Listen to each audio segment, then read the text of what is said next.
Irrigación, hay órganos que son ricamente irrigados y a ellos va a llegar antes el fármaco, ¿no? Entonces, en la distribución se puede hablar de una fase inicial, de una fase tardía o segunda fase. Entonces, la fase inicial va a depender de qué? Del gasto cardíaco. Ustedes ya saben que el gasto cardíaco, no necesito explicarlo, pero si el gasto cardíaco está aumentado por algún problema o está disminuido por alguna condición fisiológica o fisiopatológica, va a alterar la distribución también. Entonces, ese es uno de los factores en la fase inicial. Luego tenemos el flujo sanguíneo regional, que es lo que les he hablado. Hay órganos que son mucho más irrigados que otros, que van a modificar con qué velocidad llega cada órgano. Es por eso que hay efectos que se pueden ver antes que otros. La permeabilidad capilar y el volumen hístico también juegan un papel importante en esa fase inicial. ¿A qué nos referimos con volumen hístico? Volumen hístico es la cantidad de tejido que puede haber. Entonces, si hay mayor tejido muscular o hay mayor tejido graso, también va a influir, porque la grasa es lípido y el músculo está lleno de líquido intracelular, que es agua. ¿Sí? ¿Qué está haciendo? De fisiología. Entonces, más rápido va a llegar por todos los factores al corazón, al hígado, al riñón y al cerebro, etc. Y mucho más lento al músculo, a las vísceras, a la piel que al tejido graso. ¿Ya? En la segunda fase, ya cuando el fármaco por la sangre llega al órgano, dentro del órgano, la parte del órgano que está cerca del vaso va a llegar el fármaco antes, pero la parte del órgano que está más lejana del vaso va a demorar un poco más. Entonces, eso va a depender del flujo sanguíneo local del propio órgano, ¿ya? De la capacidad de unión a proteínas plasmáticas. Ya les dije, la unión de proteínas plasmáticas del fármaco depende mucho de la afinidad. Si es mucho más afín a la proteína plasmática, no va a querer dejar la sangre y irse al tejido. Entonces, es como ustedes cuando cambian de amigos, ¿no es cierto? Para algunos amigos son mucho más afines y a otros no. Pero en algún momento sus gustos cambian y son más afines a otros amigos que a los que tenían antes, ¿verdad? Ya. Eso va a pasar con la afinidad con las proteínas, ¿sí? La proteína, el fármaco puede ser muy afín con una proteína transportadora, pero llega al tejido y conoce a su mejor amigo y ahí se va a quedar. ¿Ya? Entonces va a depender de las proteínas a las macromoléculas císticas, o sea, los receptores de membrana en la célula. Va a haber una fracción mayor, si hay una mayor fracción de masa corporal, va a ir hacia ese tejido, ¿no? Va a depender de la disponibilidad, que es importante para la distribución. Recuerden, un fármaco liposoluble tiene la capacidad de atravesar más fácilmente las membranas, tanto para la absorción como para la distribución. ¿Sí? Si es muy lipofílico en la forma en la que está, va a atravesar las células del aparato genital con mucha mayor facilidad, porque es más lipofílico. Hay otra característica importante de la liposolubilidad, que la vamos a ver en un ratito. Pero primero vamos a hablar de proteínas transportadoras. Las proteínas transportadoras son las proteínas plasmáticas. ¿Y cuál es la principal proteína plasmática en Maxito? ¿Qué es esto, Maxito? Separen. Ya. Las proteínas plasmáticas, la albúmina es la principal. Entonces, la proteína que en plasma transporta la mayor cantidad de fármacos es la albúmina. Pero como es muy común a varios fármacos, ¿qué va a pasar? Son como los asientos en el metropolitano. Todo el mundo los quiere, pero no alcanza para todos, ¿verdad? Cuando se saturan los asientos, es como cuando se saturan las proteínas. Entonces, la saturación de proteínas son como los asientos de un bus. No alcanza para todos. Y en el momento que se llenan todos, se habla de se saturaron los transportadores. ¿Sí? Entonces, si la albúmina la comparten más de un fármaco, y yo doy 3 fármacos que van a ser transportados por la albúmina, imaginen que sea un paciente desnutrido. ¿Va a tener más albúmina o menos? Menos. Si yo le di 3 fármacos que comparten la albúmina, ¿qué va a haber? Va a haber fármaco que no pueda transportarse y se llama fármaco libre. Está el fármaco unido a proteína versus el fármaco libre. Y aquí lo tenemos. El fármaco puede interaccionar con su proteína o estar en forma libre. Y generalmente con la forma libre puede estar, generalmente está en forma ionizada. Generalmente. Ya. Cuando el fármaco se une con la proteína, se une de forma reversible.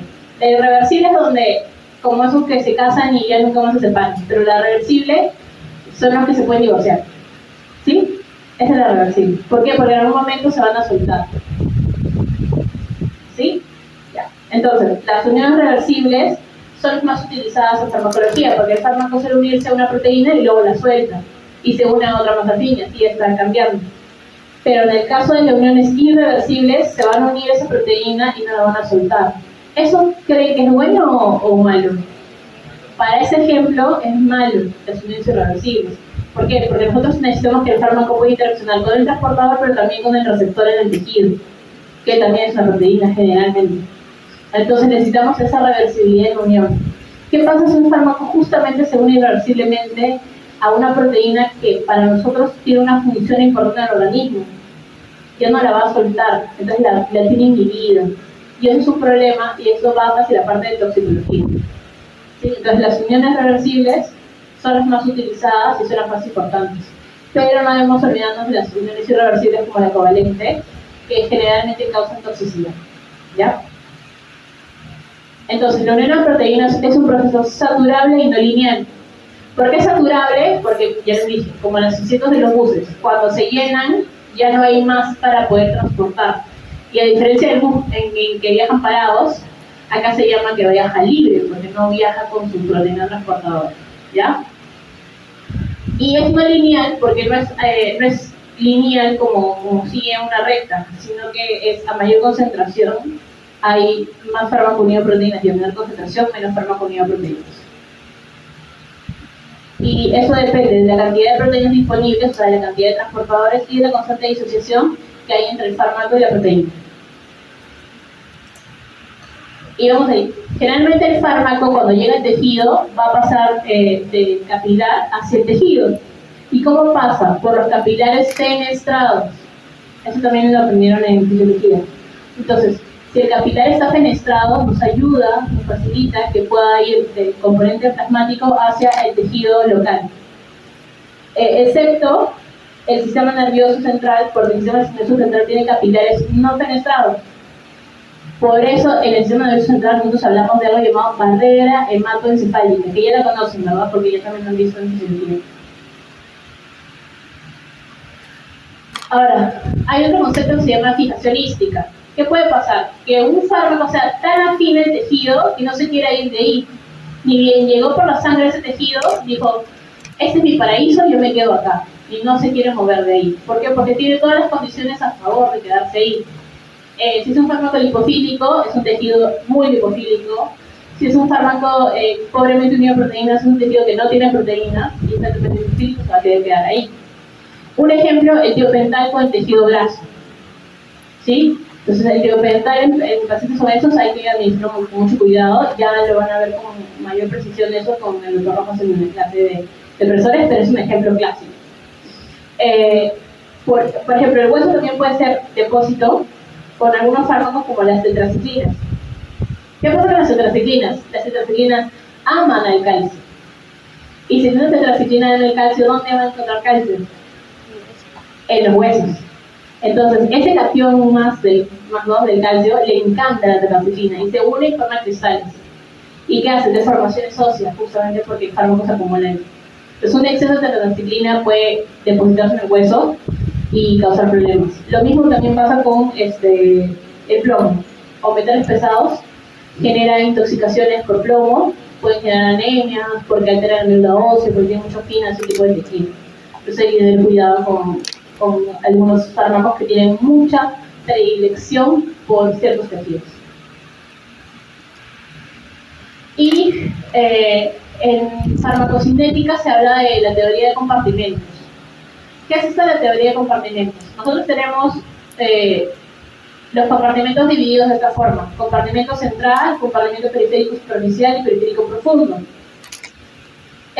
Primero va a llegar al compartimento central, el fármaco, principalmente todos esos órganos. Luego llega un compartimento periférico superficial y luego un periférico profundo. Entonces, el periférico profundo suelen ser órganos de depósito donde va a llegar mucho más lento y cuando se quiera liberar también se libera mucho más lento de ese tejido. Entonces, la cinética de compartimentos, la teoría de compartimentos nos habla acerca de que Hay fármacos en los que pueden interactuar con los tres compartimentos casi a la misma velocidad. Eso se llama unicompartimental o monocompartimental. Cuando hace la división entre central y periférico, como central y periférico, es bicompartimental. Y cuando hace la diferenciación de los tres compartimentos en tres momentos diferenciados, es tricompartimental. Hay fármacos que actúan como monocompartimentales y otros que van a transformar como tricompartimentales. Eso científicamente no es muy importante. Básicamente lo importante es la velocidad de cómo se ven los efectos, ¿sí? Entonces tenemos monocompartimental, bicompartimental y tricompartimental, según estos tres compartimentos en la velocidad en la que lleguen.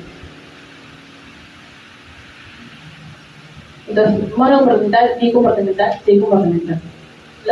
Los tricompartimentales suelen ser fármacos que generan depósitos, y obviamente el generar depósitos genera toxicidad. ¿Qué práctica tiene esto en toxicología nuevamente? ¿No han visto que les hacen test en el cabello para ver si el han consumido algo hace 6 meses? Ya, esos son metabolitos de depósitos que se pueden depositar en ciertos tejidos.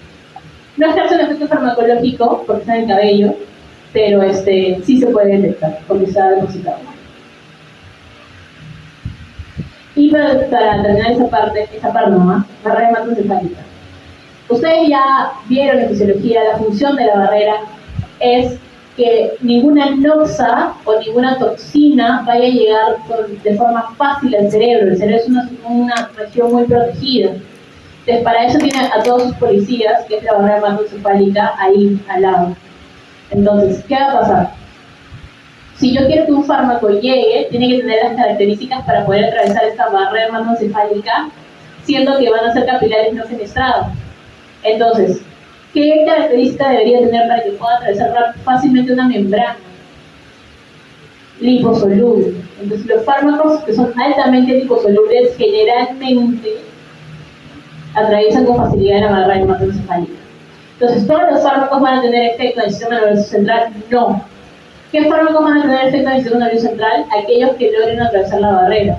Los que no logran atravesar la barrera pueden tener efecto en todo el organismo, excepto en el sistema nervioso central, porque no atraviesa la barrera. Doctora, ¿pero hay alguna forma en la que yo pueda hacer que el fármaco que no atraviesa la barrera tenga efecto en el sistema nervioso central? ¿Ah? Sí, depende de la vía de administración.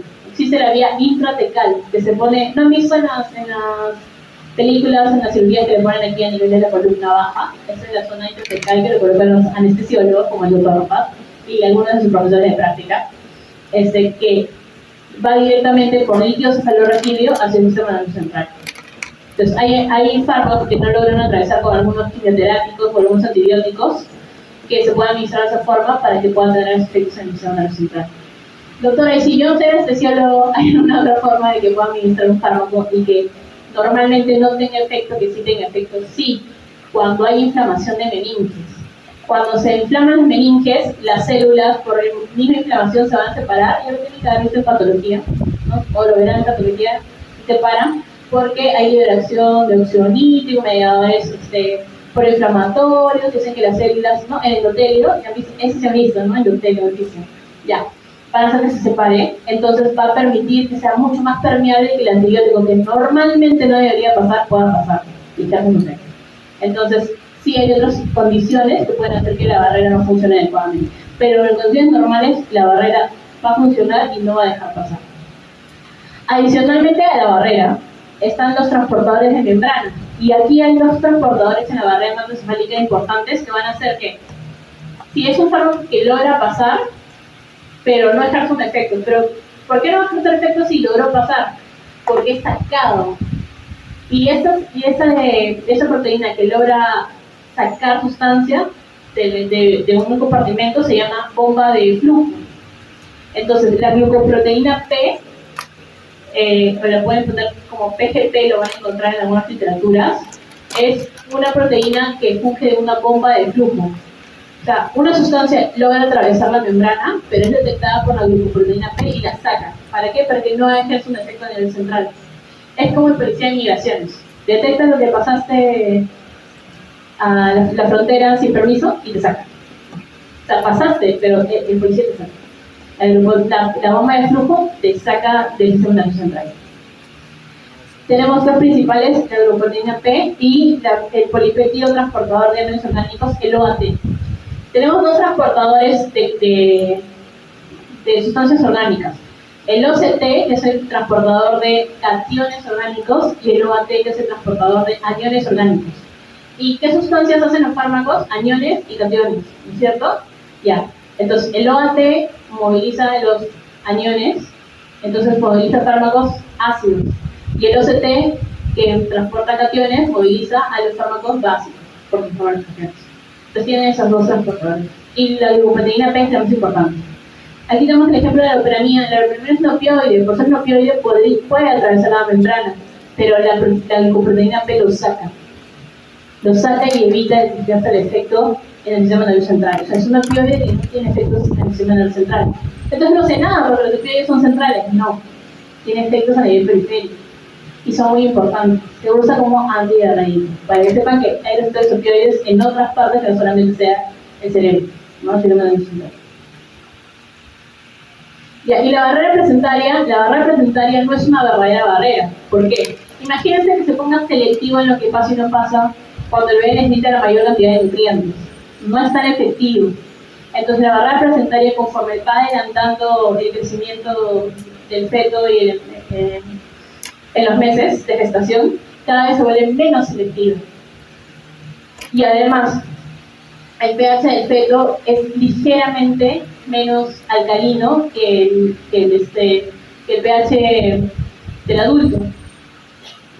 Entonces, si es ligeramente más alcalino por atrapamiento iónico entre la sangre materna y la sangre fetal, va a haber atrapamiento iónico mínimo, pero puede haber. Entonces, aquellos fármacos que forman metabolitos tóxicos pueden intoxicar al feto, sí. Por eso a la mamá se le dice que tenga mucho cuidado con los fármacos que consume y que tenga cuidado de no tomar ni alcohol ni fumar, porque son teratogénicos, ¿sí? Entonces, prácticamente el feto está expuesto a todo lo que toma la mamá, ¿sí? Entonces hay que tener mucho cuidado con los fármacos en la gestación. Pero los que quieren ser ginecólogos tienen que aprender muy bien farmacología, ¿sí? Y ahora vamos a la parte fuerte, el metabolismo de biotransformación. ¿Qué les había dicho al inicio? La biotransformación es cuando el cuerpo hace que el fármaco se transforme en otra molécula. ¿Pero para qué el cuerpo quiere transformarlo en otra molécula? Para poder sacarlo fácilmente del organismo. Porque si al cuerpo le costara energéticamente mucho sacarlo, no es costo efectivo. Y el cuerpo es muy eficiente con su costo efectividad. Si puede hacerlo más con menos energía, lo va a buscar de esa forma, ¿sí? Entonces, el cuerpo quiere algo que sea costo efectivo mucho más ahorrativo. ¿Y qué es lo más ahorrativo? Eliminar las toxinas por la orina. Entonces, para eliminarlo por la orina, necesita transformar esa molécula que es altamente liposoluble en algo que sea más hidrosoluble. Y al hacerlo, lo va a poder expresar con mucha facilidad en la orina, porque es lo más sencillo que tiene el cuerpo. Entonces, ¿la biotransformación qué es? Es transformar el fármaco o xenobióticos, o sinónimos, en productos más polares y más solubles en agua, de tal forma que lo pueden eliminar por la vía renal. ¿Todos los fármacos son altamente biotransformables? No, y eso lo vamos a ver. Ahora, cuando hablamos de un fármaco, hablamos de su forma activa o su forma inactiva, es la forma en la que se administró. Sí, un fármaco yo lo puedo dar en su forma activa, en su forma inactiva, pero es el fármaco original. Una vez que se metaboliza, el fármaco va a llamarse metabolito. No es el fármaco original, es un metabolito. Y los metabolitos generalmente pueden ser inactivos, pero también hay metabolitos activos. Entonces hay que ver que los metabolitos que se pueden formar pueden ser menos activos, en la mayoría de los casos, o también pueden ser más activos. Cuando hablamos de metabolitos más activos, en aquellos que se dan en la forma inactiva. Si yo doy un fármaco de forma inactiva, ¿qué quiere decir en la forma inactiva? Yo doy el fármaco y como tal no va a hacer ningún efecto. O al menos no el efecto farmacológico que yo deseo. ¿Qué necesita? Biotransformarse para formar un metabolito activo, y ese metabolito activo es el que va a poder interaccionar con el receptor, ¿sí? Y el que va a generar el efecto farmacológico. Entonces, los metabolitos de un fármaco producto de la biotransformación pueden ser activos, inactivos, o pueden ser mucho más activos que el propio fármaco, si es que yo doy un fármaco de la forma activa, ¿ya? Entonces, dependiendo del fármaco administrado, yo voy a tener que algunos fármacos son altamente hidrofílicos, son muy polares, esos se van a eliminar directamente en la orina. Si el fármaco ya es hidrosoluble, yo necesito biotransformarlo. Doctor, entonces no todos los fármacos se metabolizan exactamente, no todos los fármacos se metabolizan. Un ejemplo, la metformina. ¿Conocen metformina? La mayoría conoce la metformina. La metformina tal cual entra, tal cual sale. Doctor, entonces, ¿y cómo hace el efecto? Porque hay transportadores que hacen que llegue a un receptor específico a cumplir su efecto. Pero no se biotransforma porque no lo necesita. Entonces, tal cual entra, tal cual sale. ¿Sí? Luego tenemos otros fármacos que son hidrosolubles pero poco polares. La polaridad a veces se puede dar por la conjugación. Entonces, va a pasar procesos de conjugación para que se pueda excretar en la orina. Doctora, pero yo he visto que hay otros fármacos que son muy polares, altamente polares. Hay algunos que son demasiado polares y ya ni siquiera en la orina se pueden excretar, entonces ahí se pueden excretar por la vía biliar. ¿Ya? Luego tenemos a los fármacos que son liposolubles o altamente liposolubles. Son los poco biotransformables, se van a depositar, se van a retener porque no los puede excretar el cuerpo, y eso se genera la parte de órganos de depósito o la parte toxicológica. Y hay otros que son liposolubles pero que pueden metabolizarse. Cuando hablamos de metabolismo sistémico, en general, cuando hablamos de metabolismo, el metabolismo puede tener dos fases, lo de fase 1 y lo de fase 2. La fase 1 principalmente tiene 3 tipos de reacciones. De esos tipos de reacciones va a tener subreacciones, pero esas son las 3 principales. Fase 1 tenemos oxidación, reducción e hidrólisis. Y de fase 2, los de conjugación. Generalmente la fase 2 es de conjugación. Entonces tienes fase 1 y fase 2 de metabolismo. Fase 1 de metabolismo es lo que dijo anterior como metabolismo en primer paso. No. Diferenciemos. El metabolismo como tal tiene 2 fases, fase 1 y fase 2. Metabolismo de primer paso es el metabolismo que se da antes que se distribuye el fármaco. En el mismo proceso de absorción, por algún motivo, pasa por el hígado y se metaboliza, que puede metabolizarse por fase 1 y por fase 2, ¿ya? Antes de distribuirse a todo el organismo. ¿Sí? Esas son 2 cosas distintas. Una cosa es metabolismo presistémico de primer paso, y otra cosa es fase 1 de metabolismo y fase 2 de metabolismo. ¿Ya? En la biotransformación en la fase 1, lo pueden ver todos los procesos que están incluidos en la fase 1, pero ya les dije los principales: oxidación, hidroxilación y reducción.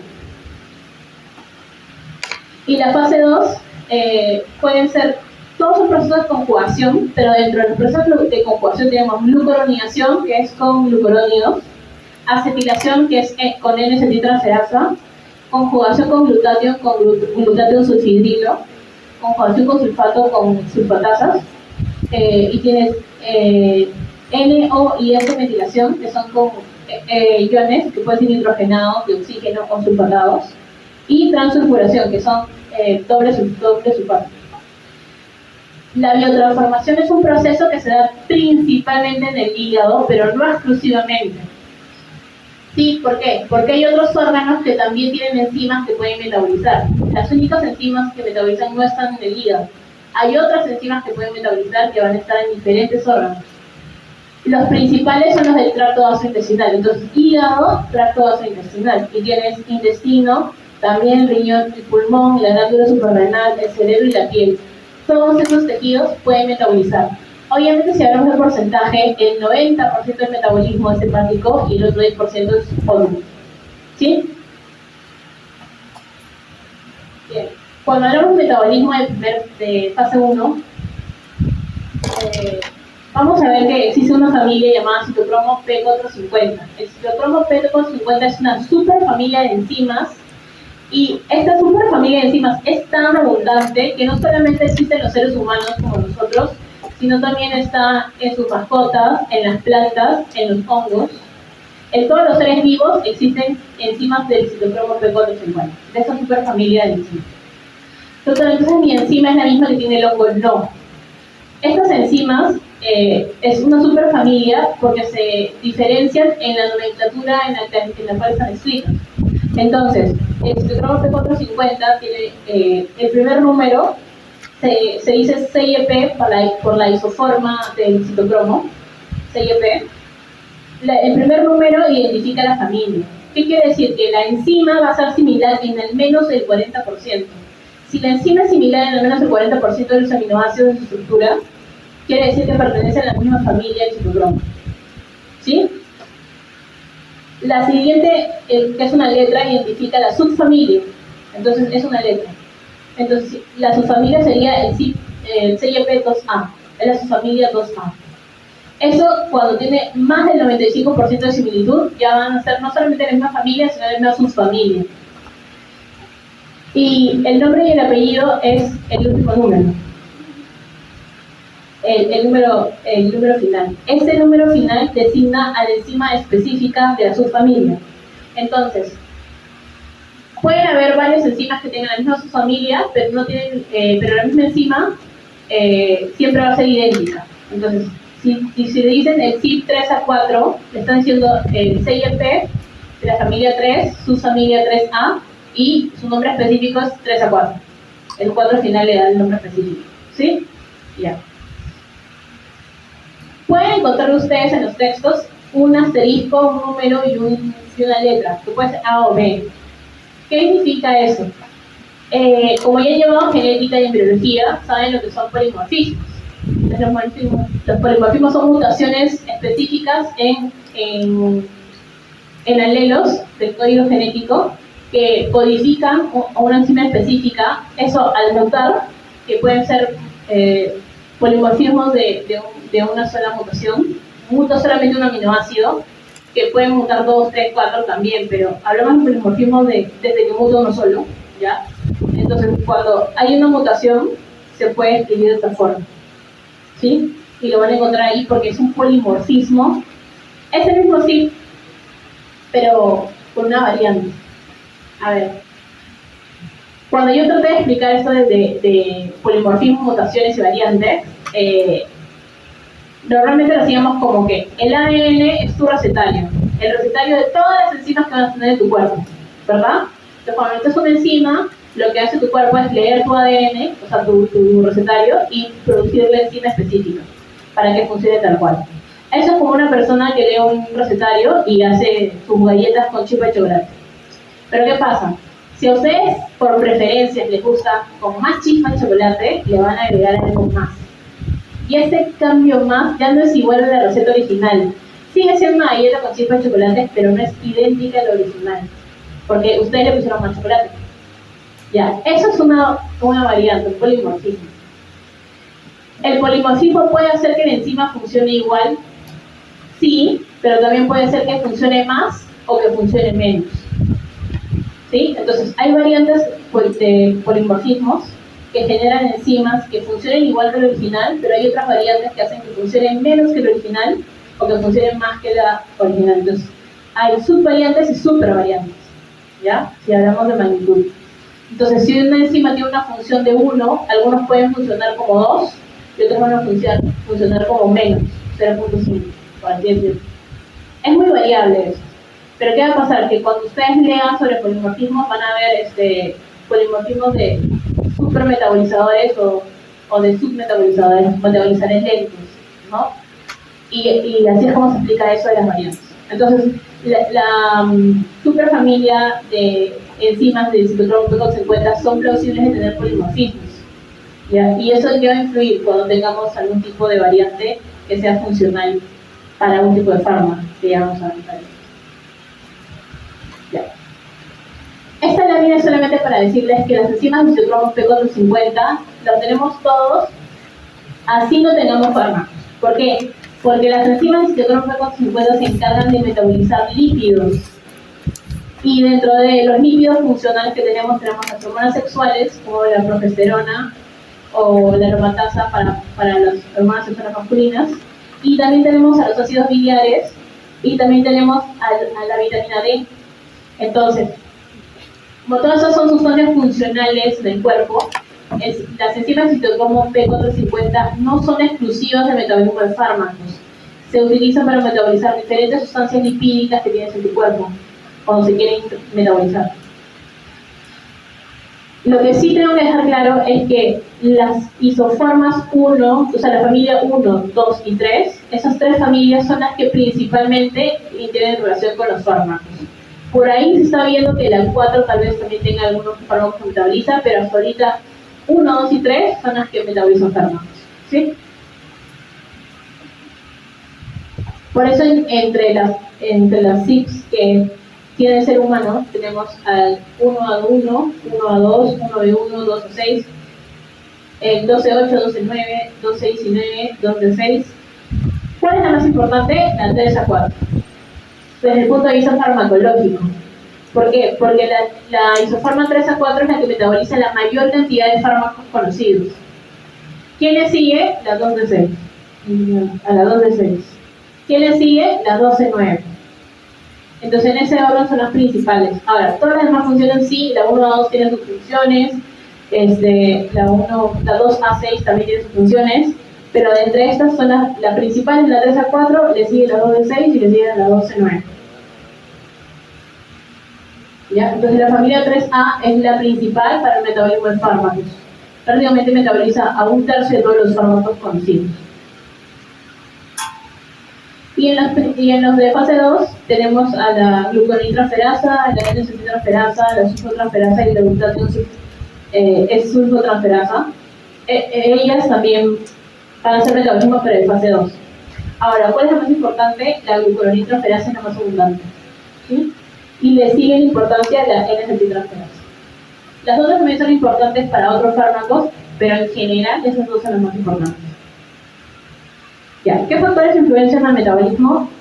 Esos tres procesos: inducción enzimática, inhibición enzimática y polimorfismo genético. Inducción e inhibición lo van a ver en el seminario, lo voy a explicar rapidito porque ustedes ya lo van a organizar.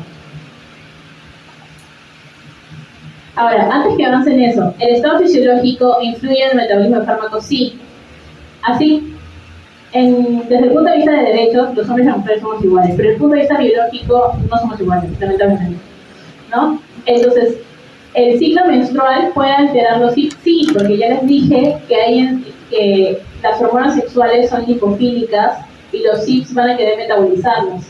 Entonces, sí, hay un aumento de la concentración de hormonas sexuales, el mismo cuerpo va a querer que se metabolicen más rápido. ¿Qué va a pasar? Va a haber un aumento del CIP. Y si estos CIP justo metabolizan un fármaco, van a metabolizarlo más rápido, justamente por la fase del ciclo menstrual en que esté la paciente. Entonces, el sexo influye sí, la edad influye sí, porque cuanto más jóvenes, mayor fluctuación en el ciclo que tienen esas hormonas. En cambio, cuando ya te estás acercando hacia la menopausia, ya no influye tanto porque ya no hay esa fluctuación de hormonas. Pero una mujer en edad fértil sí va a tener importancia esta forma cíclica alineada al ciclo menstrual que tiene algunos CIPs. Los factores ambientales también pueden influir como toxinas hacia que haya mayor cantidad de CIPs, y las condiciones patológicas, ¿no? Si ya de por sí hay un daño en el hígado, que es el principalmente metabolizador, puede hacer que otros órganos quieran aumentar el metabolismo justamente por eso, para controlarlo. Ya, entonces, la inducción enzimática. ¿Qué es la inducción enzimática? La inducción enzimática es un proceso en el cual... Ya, todavía tengo tiempo. Ya, la inducción enzimática es un proceso por el cual va a haber un aumento en la síntesis de enzimas que metabolicen fármacos. Justamente lo que estamos hablando, el ciclo menstrual, por algún motivo, al haber mayor sustrato de hormona, fisiológicamente aumenta la concentración de enzimas que metabolizan fármacos, o sea, los CIPs. Esto generalmente, eso es fisiológico, pero esto de la inducción enzimática, que lo ven a ver, es bioquímica, inducción enzimática, es un proceso que se puede dar por otros fármacos. Entonces, el fármaco que provoca la inducción enzimática es el fármaco inductor. Así se llama, hay fármacos inductores. ¿Quiénes son los fármacos inductores? Las que pueden interaccionar generando que haya una inducción enzimática, aumentando la concentración de enzimas. Los que generalmente son inductores pueden interaccionar con el sistema P450, pero también hay algunas inducciones hacia el sistema de transferasa, como el glutatión transferasa o la gluconitransferasa. Entonces, la inducción enzimática es dosis dependiente, porque a mayor concentración de la sustancia inductora, mayor inducción va a haber, y tiempo dependiente, porque si se suprime la administración del inductor, te va a suprimir el efecto, hasta que pase el efecto, ¿no? Entonces, el proceso de inducción enzimática es un proceso reversible. ¿Cómo se da esto de la inducción enzimática? La inducción enzimática generalmente se da con fármacos que son lipofílicos. ¿Por qué? Porque el fármaco lipofílico se puede meter a la célula. ¿Y quién es el responsable de formar las enzimas metabolizadoras? ¿Qué son enzimas como molécula? Una proteína. Muy bien. Una enzima es una proteína. ¿Y quién forma nuestras proteínas? El aparato celular, donde están los ribosomas, etcétera, ¿no? Ya, entonces, vamos a ver que la producción de proteínas debe depender del ADN. Entonces, para poder activar la formación de proteínas, yo tengo que activar factores de transcripción a nivel del núcleo, ¿verdad? Para que se transcriban las proteínas. Entonces, este fármaco va a tener que, para poder producir la inducción, meterse a la célula e interaccionar con el núcleo, activar factores de transcripción, y estos factores de transcripción obviamente tienen que transcribir enzimas SIP. Entonces son fármacos que pueden meterse al hepatocito y generar que hay un aumento de la producción, activando factores de transcripción para que formen enzimas SIP. Ahora, este receptor son receptores nucleares. Está el receptor al hidrocarburo, lo van a conocer mejor por las siglas, el AHR, está eso con el omeprazol, luego el de la rifampicina con el de pregnano, que es PXR. Está el receptor de la vitamina D, también es intracelular, es nuclear. El receptor de retinoico, el RAR. Entonces, estos son los ligandos que pueden ser inductores. Por ejemplo, el omeprazol puede ser inductor sí cuando interacciona con este receptor. El fenobarbital es inductor sí cuando interacciona con este receptor. La rifampicina es inductora, la que hablaba en el seminario, sí, es una gran inductora cuando interacciona con este receptor y genera inducción no solamente en una enzima, genera inducción en varias enzimas, ¿sí? Así que revísenlo bien. Entonces, la inducción enzimática es un proceso que se da a nivel del núcleo, ya dentro de la célula.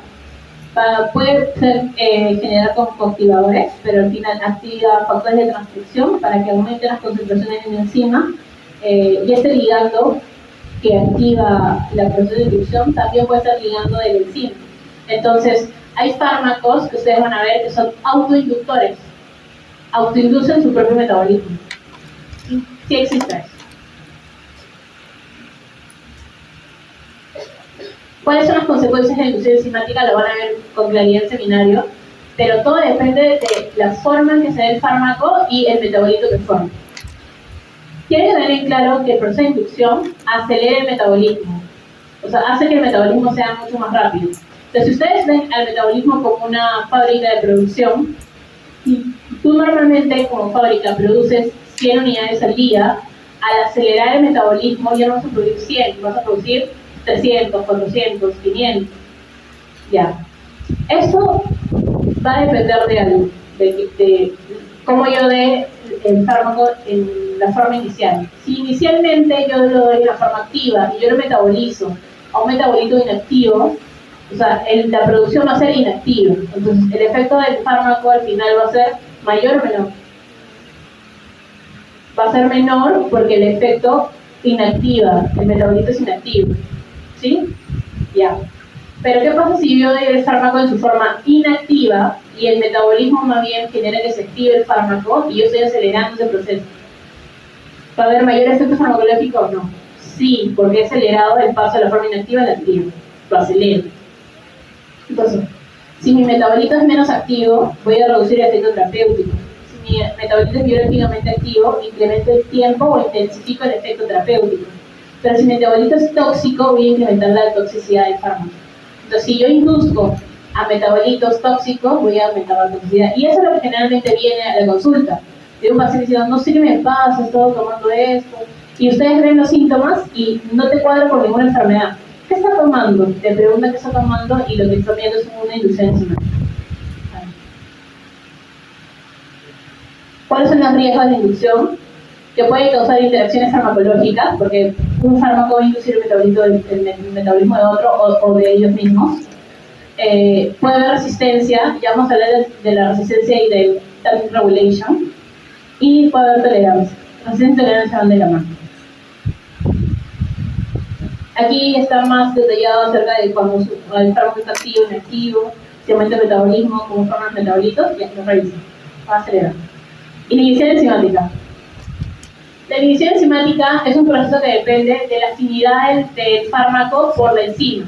Ya hemos hablado de la afinidad de un fármaco por una proteína. Entonces, si ese fármaco es muy afín a la enzima que lo metaboliza, lo va a capturar, ¿no? Y no va a soltar. Es como ese enamorado tóxico que una vez que está contigo no te deja salir con tus amigas, ¿ya? Entonces, tú necesitas ir con tus amigas para poder hablar con tus amigas, discutir de variados temas, pero ese enamorado no te deja, suelta, te está inhibiendo.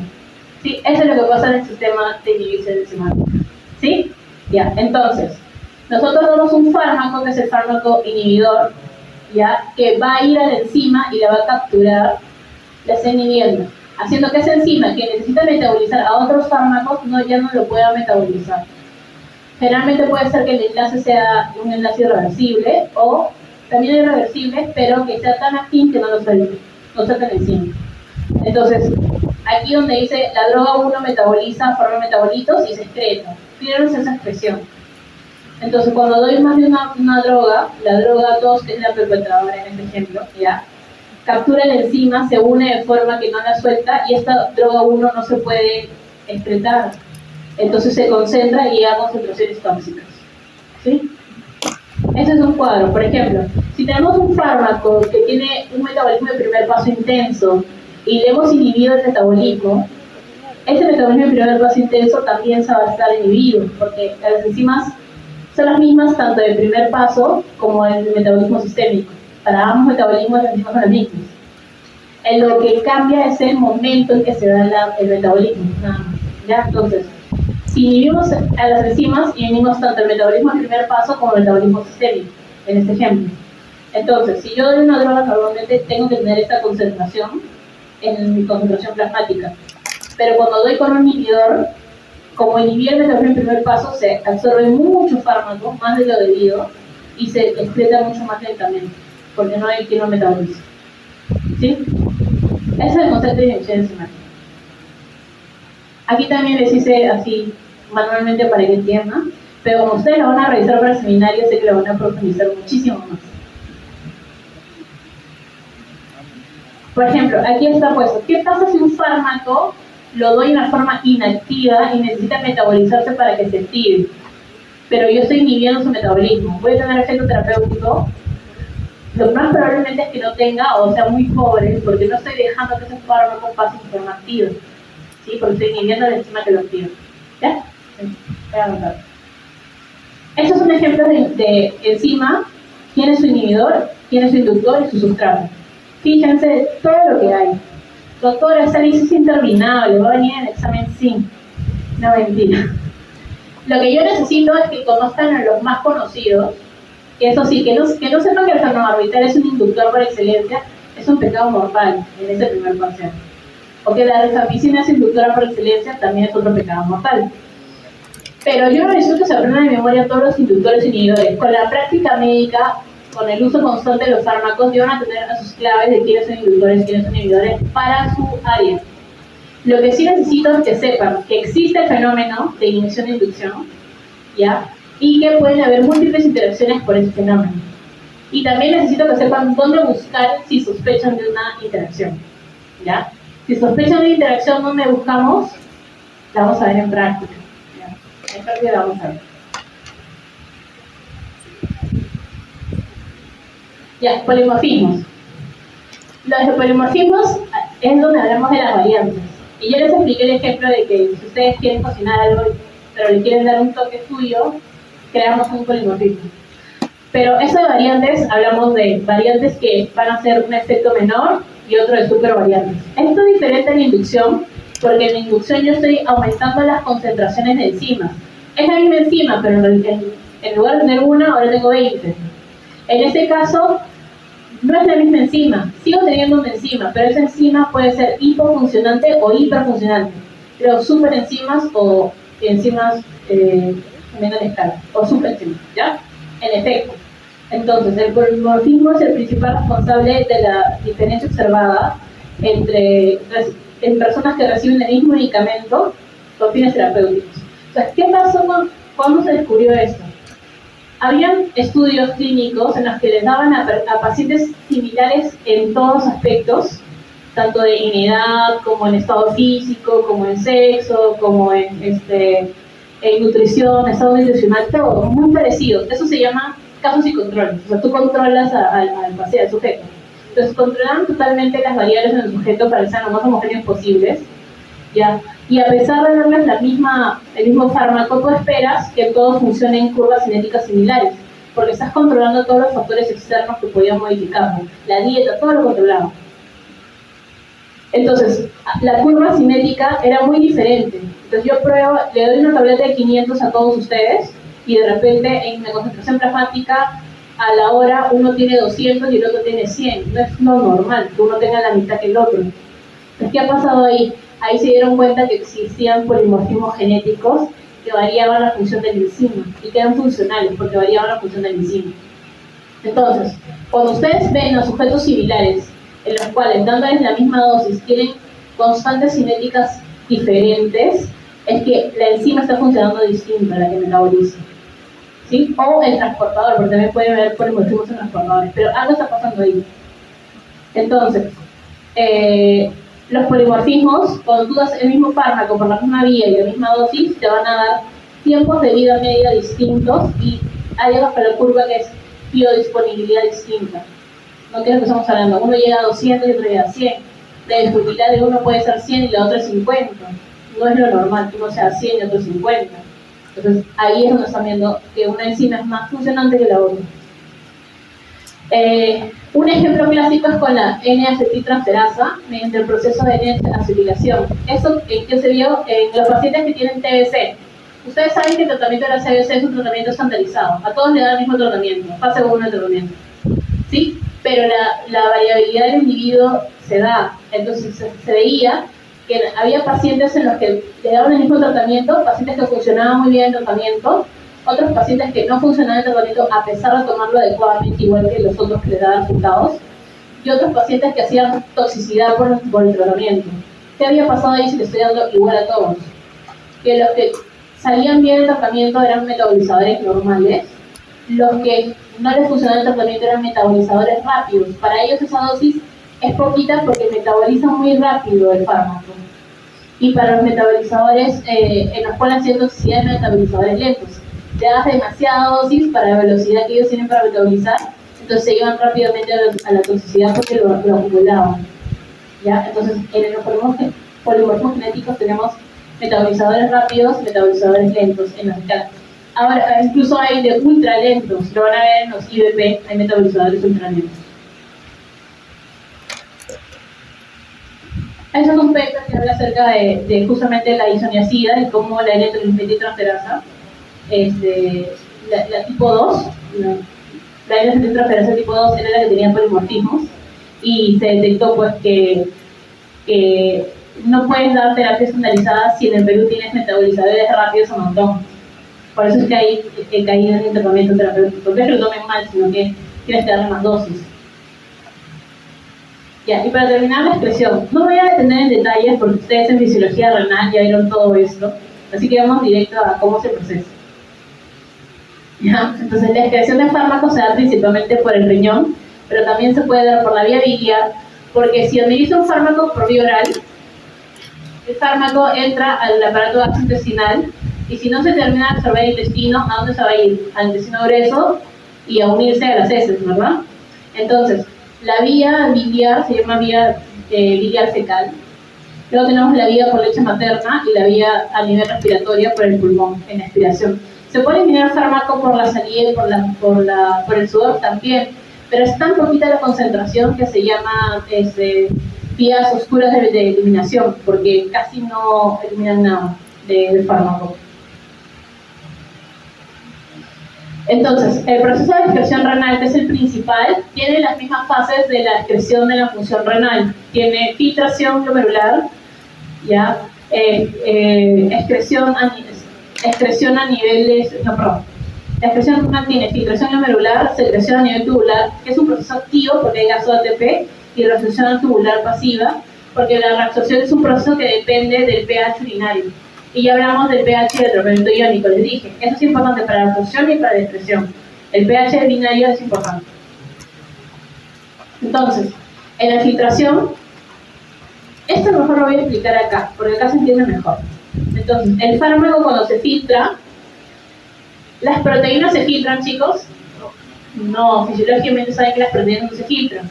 Entonces, si las proteínas no se filtran y el fármaco está unido a su proteína, ¿se podrá filtrar? No. Entonces, ¿quién se filtra? Fármaco libre. Solamente se filtra el fármaco de forma libre. Si está acompañado de proteína, no se va a filtrar. ¿Qué, doctora? Entonces, todo el fármaco libre se filtra, sí, siempre y cuando cumpla con tamaño molecular, ¿ya? Y peso molecular. Si la molécula es muy grande, también va a necesitar transportador para entrar, no se va a filtrar igual. ¿Ya? Entonces, no se filtra si está unido a proteína o si el fármaco tiene un tamaño y un peso molecular muy grande. ¿Ya? Ahora, ¿y qué pasa con la proteína que está, el fármaco que está unido a proteína? Va a avanzar en el capilar peritubular, ¿no? En la arteria referente, va a avanzar hacia el capilar peritubular, y ya en la parte de los túbulos, en estos capilares peritubulares va a tener transportadores. ¿Y cuáles son los transportadores que hablamos? Dos principales, el OAT y el OCT. El transportador de cationes orgánicos y el de aniones orgánicos. Ellos van a hacer la función de los transportadores para que ese fármaco que unido a proteínas suelte la proteína y se vaya con ella empezando el transportador y así entrar al túbulo de la nefrona. Ese proceso, ¿cómo se llama? Secreción tubular, porque se secreta del capilar peritubular hacia los túbulos urinarios. Y luego tenemos el proceso de reabsorción, porque así como se reabsorben sustancias de la orina, como el sodio, el calcio, el fósforo, etcétera, que ustedes ya vieron, también se reabsorbe fármaco. ¿Por qué? Por gradiente de concentración. Si es muy hidrofílico, se va a ir con el fármaco, con la orina, se va a regresar el plasma, con el agua se va a ir el fármaco. Entonces, para evitar que se reabsorba mucho, tenemos el atrapamiento iónico. Pero ¿cómo es el proceso de reabsorción? Si el fármaco en la orina está más en su forma no ionizada, va a querer pasar la membrana con el agua, y eso no queremos. Entonces tenemos que hacer que el fármaco en la orina esté en la forma ionizada para que se quede en la orina, ¿verdad? Entonces, si es un fármaco ácido, ¿cómo lo ionizo? Alcalinizando la orina. Y si es un fármaco básico, ¿cómo lo ionizo? Acidificando la orina. ¿Y cómo alcalinizamos la orina? Con el mejor alcalinizador, el bicarbonato de sodio. Con eso alcalinizamos. ¿Y cómo acidificamos la orina? Con ácido ascórbico. Y el ácido ascórbico es vitamina C. ¿Que se puede poner en endovenoso? Sí, se puede poner en endovenoso. Y acidificamos la orina. Doctora, por eso todas las pacientes se colocan vitamina C endovenosa. No, eso es otra cosa, pero sepan que se puede acidificar la orina de esa forma también, ¿ya? Doctora, pero yo sé que si tomo un montón de arándanos todos los días, voy a acidificar mi orina. Sí y no. La cantidad de acidificación que logras con eso es mínima, así que no va a tener un impacto directo realmente hacia la orina. Es mínimo. Pero la vitamina C directa de sí acidifica. Entonces, como lo que se busca en la forma no ionizada, principalmente es una forma pasiva de reabsorción sin gasto de energía. Y por eso es muy importante el pH de la orina, ¿sí?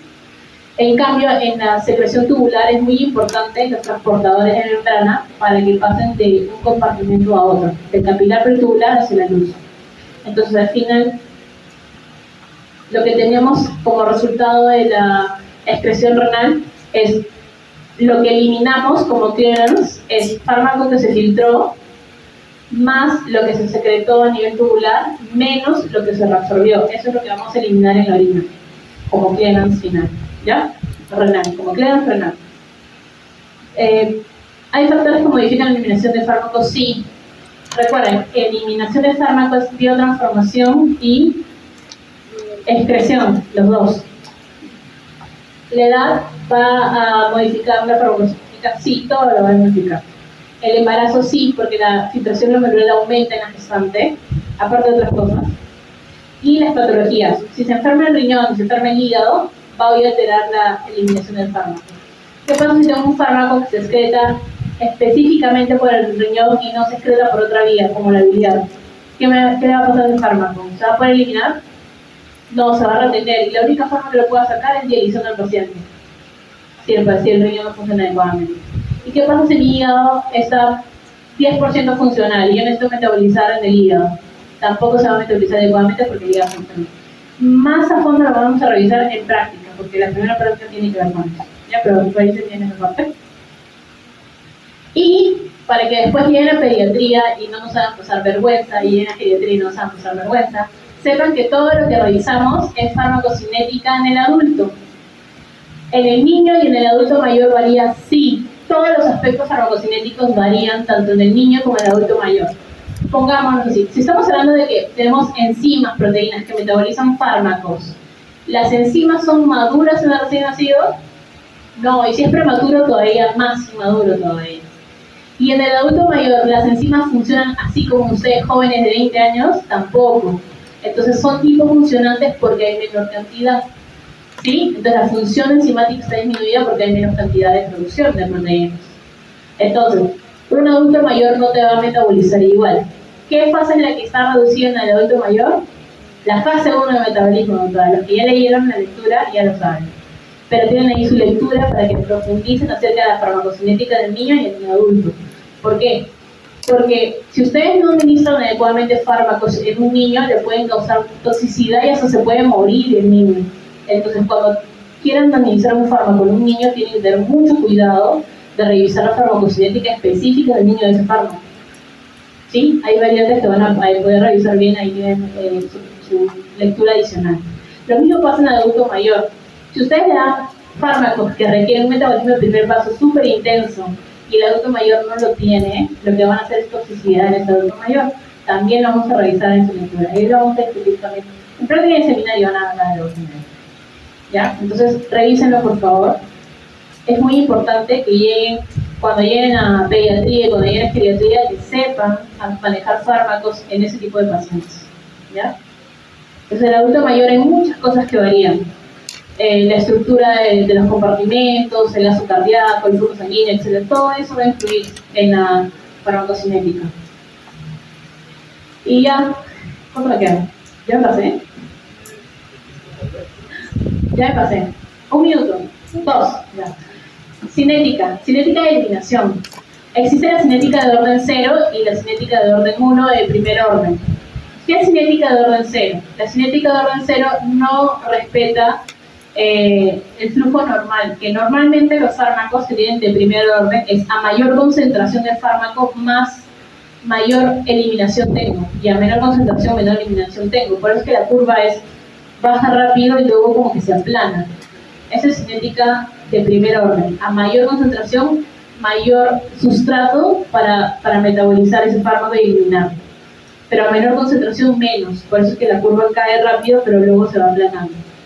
¿Qué es cinética de orden 0? Es cuando yo no tengo suficiente maquinaria que dependa de la concentración, sino que yo tengo una maquinaria de metabolismo estática. Quiere decir que yo estandarizo. Solamente puedo producir 1 por unidad de tiempo. O sea, si puedo producir 1 por minuto, solo puedo 1 por minuto. No, pero tenemos para que hagas 10 por minuto. No, no puedo, solo puedo 1 por minuto. ¿Qué genera eso? Que lleguemos a concentraciones tóxicas rápidamente. ¿Quién tiene cinética de orden 0 así por excelencia? El alcohol. Pero también la fenitoína, y lo van a ver cuando ven antiepilépticos. La característica que tiene fenitoína porque tiene esta cinética de orden 0. Porque tiene una cinética saturable la fenitoína, ¿ya? Pero el alcohol por excelencia. Entonces, ¿por qué la gente se intoxica con alcohol rápidamente? Porque consume mucho en poco tiempo. Por eso es que genera intoxicación alcohólica. No porque sean borrachos. Es porque consumen mucho en poco tiempo, pero si consumieran la misma cantidad en mucho más tiempo, tal vez no se intoxicaran como se intoxican generalmente. ¿Sí? Ya, entonces así se explica esto de cinética de primer orden y cinética de orden 0. ¿Qué parámetros farmacocinéticos vamos a revisar? Tiempo de vida media, eso todo el mundo lo sabe. ¿Qué es tiempo de vida media? Tiempo en el cual un fármaco reduce su concentración a la mitad, al 50%. Entonces, si su concentración es 100, y en 2 horas llega al 50%, su tiempo de vida media es 2 horas. Ah, doctora, entonces quiere decir que si yo completo las 4 horas ya eliminé el fármaco. No, porque recuerden, es de primer orden la mayoría de los fármacos. Entonces, si es de primer orden la mayoría de los fármacos, pasan 2 horas, eliminé el 50%. Pasan otras 2 horas, eliminé otro 20%. No elimino todo, porque recuerden que es no lineal. Es de primer orden. A mayor concentración, mayor eliminación. Pero como ya tengo menos, elimino menos. ¿Sí? Volumen de distribución. El volumen de distribución es todo el volumen que tengo para distribuir el fármaco. Normalmente el volumen de distribución es el plasma y luego el que varía es el plasma porque el compartimento intracelular no es variable. O sea, la parte intracelular y intracelular no es variable. Entonces, eso se comporta como uno solo. Pero el volumen de distribución va a variar cuando hay predilección por ciertos tejidos, como por ejemplo el tejido adiposo o el tejido hídrico a nivel muscular, a nivel del agua. Ahí puede variar. Pero el volumen de distribución es una característica que tiene el fármaco, que es volumen en el cual se puede distribuir por completo ese fármaco y se estabilizan las concentraciones. Área bajo la curva. El área bajo la curva es la biodisponibilidad de la que ya hablamos. Se dibuja como el área bajo la curva, o sea, toda la curva cinética y todo lo pintan. Todo eso es la biodisponibilidad del fármaco en el tiempo. Y área bajo la curva T hasta un tiempo y hasta el infinito, que es el que se calcula matemáticamente. El aclaramiento de clearance es la eliminación del fármaco. La eliminación del fármaco junta todo lo que es a nivel hepático, a nivel renal, a nivel respiratorio, todo se junta y eso es clearance. ¿Cuánto se ha excretado del fármaco? Por unidad de tiempo, eso es el clearance, la depuración del fármaco. Entonces, clearance suma metabolismo y excreción entre la concentración del plasma y así se calcula. No les vamos a hacer calcular clearance, así que no se preocupen, pero es para que lo conozcan. Biodisponibilidad, que ya lo hablamos, es la fracción del fármaco que llega al compartimento central en comparación con el fármaco que administré. Si llega el 100%, suele ser endovenoso, llega el 100%, pero vía oral tiene una biodisponibilidad más variable. Ya, y eso lo voy a explicar mejor acá. Cmax es el punto más arriba de la curva. Es la concentración máxima a la que llegó el fármaco en el plasma. Cmin es la mínima concentración del fármaco que es detectable en plasma. Y a partir de eso tienes tiempo de vida media y el área bajo la curva que se pinta como biodisponibilidad. También lo vamos a ver en clase. ¿Ya? Y listo, terminamos, chicos. Se logró. Chicos, por favor, repasen. Esta es la primera clase, la más fácil. O la más difícil, no sé, la más difícil. Todo lo demás es más fácil. Chao,